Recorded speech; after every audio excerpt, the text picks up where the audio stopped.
নমস্কার বন্ধুরা, গল্প কবিতা চ্যানেলে আমি মিলি সরকার আবার এসেছি। আমি সেই মেয়ে কবিতার দ্বিতীয় পর্ব,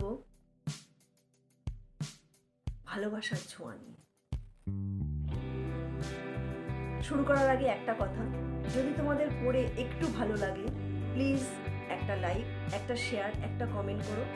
তোমাদের এই লাইক শেয়ার কমেন্টের মাধ্যমেই হয়তো আমি তোমাদের কাছে আরও নতুন নতুন গল্প কবিতা পৌঁছে দিতে পারবো। তোমাদের ভালোবাসাই একমাত্র কাম্য। শুরু করছি আজকের পর্ব, ভালোবাসার ছোঁয়া। কণ্ঠে কলমে আমি মিলি সরকার। আমি সেই মেয়ে, যে মেয়েটি এখন নবযৌবন, সদ্য যুবতী। সেও ভালোবাসতে জানে, সেও ভালোবাসতে পারে। সেও চায় তার মায়ের মতো করে তাকে কেউ বুঝুক। সে তার চোখ দুটো দিয়ে গোটা জগৎ সংসারকে প্রাণ ভরে দেখতে। সে প্রেমকে স্পর্শ করতে চায়, সে প্রেমের গন্ধ অনুভব করতে পারে, সে প্রেমের ছন্দ শুনতে পারে। আর প্রেমের কঠিন পথ সে অতিক্রম করার কথা ভাবে।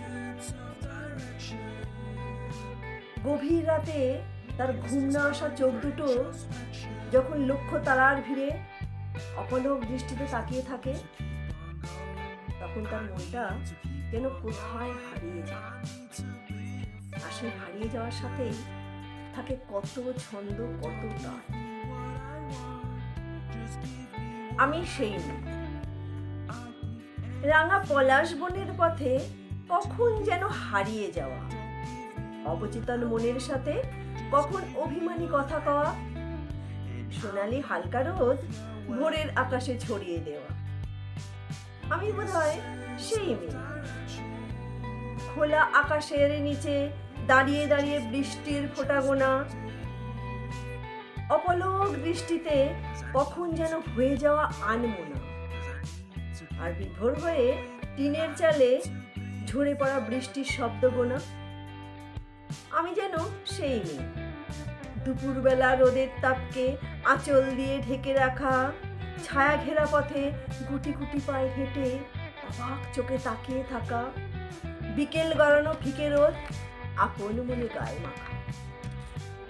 আমি শুধুই সেই মেয়ে, রক্তে রাঙা সূর্যটাকে হাতের মুঠোয় ধরে ফেলা, সন্ধ্যা নামার পথের বাঁকে জড়িয়ে ধরা সন্ধ্যা মালতীর মেলা, শান্ত হাওয়া গাছের শাখায় লেগে শরীর মাঝে শিহরণ তোলা। আমি অবশ্যই সেই মেয়ে, রাতের আঁধারে মুঠো মুঠো জোনাকি ধরে ধরার বুকে ছড়িয়ে দেওয়া, আকাশের কোণে পূর্ণ চন্দ্রমার স্নিগ্ধ কোমল আলোর ছোঁয়া, আর প্রকৃতির সাথে সকাল থেকে রাত পর্যন্ত নিজেকে নানান ঢঙে মিশিয়ে। কিছুক্ষণের জন্যে মেয়েটির মন প্রকৃতির সাথে মিশে গেছে।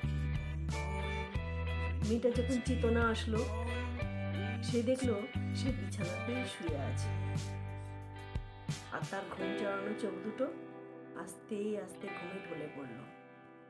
মেয়েটি কখনো ঘুমিয়ে পড়ল। হ্যাঁ, আমি সেই